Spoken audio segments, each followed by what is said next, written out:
Hello and welcome to this lesson on growth and maturation. During this presentation, we will cover how the stages of adolescence affect the performance of young athletes. First of all, it is important that we understand the differences between children and adults. This means we can then understand how to train them differently. The obvious differences are height, weight, age, and training experience, but there are other factors that as coaches we have to consider. Now, all of these factors contribute to the fact that children are not just smaller versions of adults. We have to consider this and we train accordingly.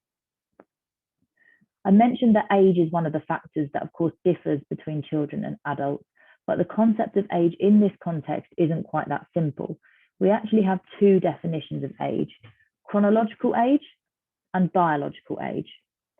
Now, chronological age is what we generally consider age to be defined as. It is the amount of time that has passed since your birth. Your biological age is the stage of maturation that you are at, and this is what differs between individuals.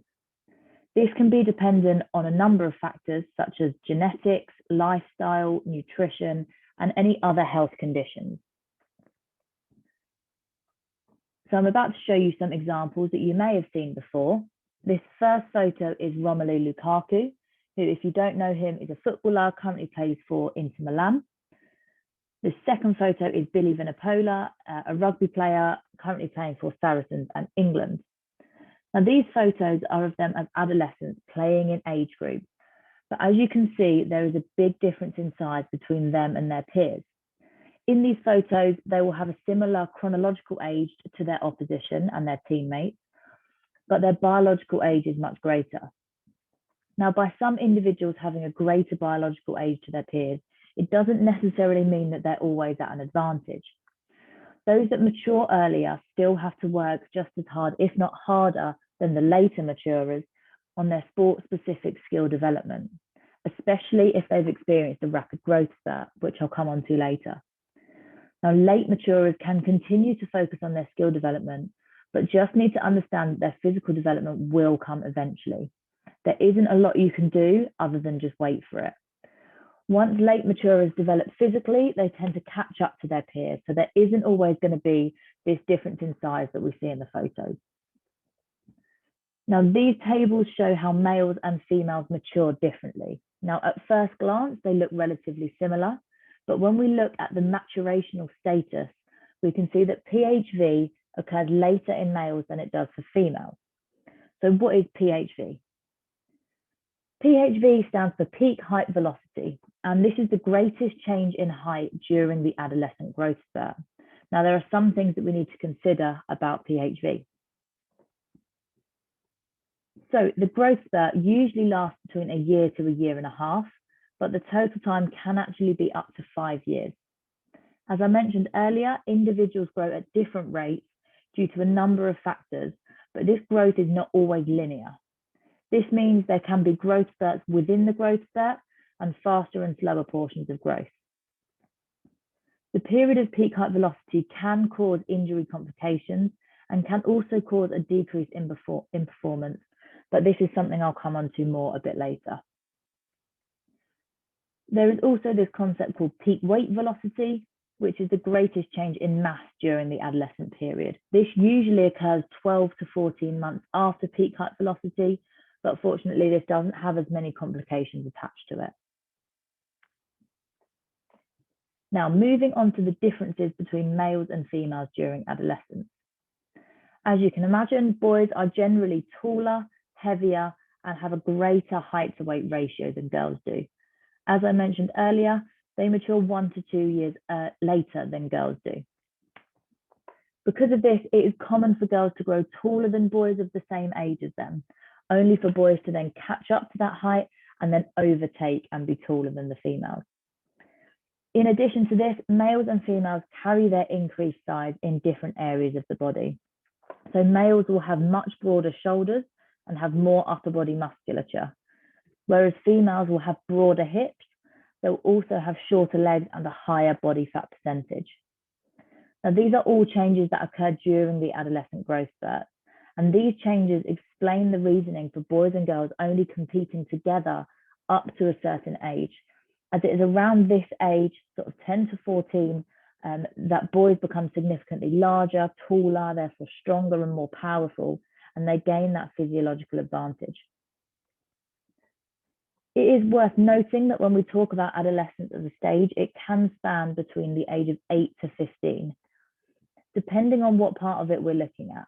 As I mentioned, height and mass, and especially sporting ability, is very different between these ages. This is why almost all sports compete in age group categories or year groups in school. We need to carefully consider an individual's age when programming for them, as research has shown that there are benefits to training certain qualities at certain ages. So this is what the researchers found. They found that at different stages of childhood and adolescence, it can be advantageous to train certain qualities in order to see the most improvement from them. The first thing to note about these findings is that the age ranges specified for each element of training is not the only time that it is possible to see improvement in this area. By training each of these elements outside of the age specified, you can still see improvement.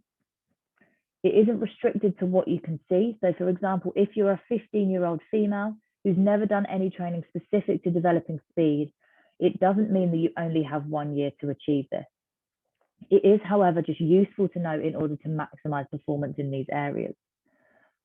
In sports where it is advantageous to be bigger in size, such as rugby and other contact sports, aiming to achieve some hypertrophy, so some increase in muscle size, between the age of 14 and 20 for males would likely see some success.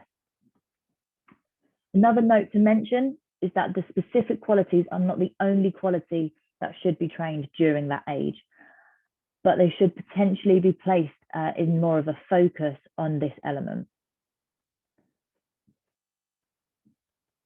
Now, unfortunately, injury is a huge factor to consider when training youth athletes. If you want to maximize your potential of being successful in your sport, the first way to achieving this is by staying injury-free and continuing to practice. There are a number of factors that must be carefully considered to achieve this. Now, during early and adolescent years, muscles and bones grow quickly, which can cause injury in themselves. During this stage, bones are not fully ossified, so not fully developed, and come under considerable stress through exercises such as running, jumping, landing, all the things we see in the majority of sports.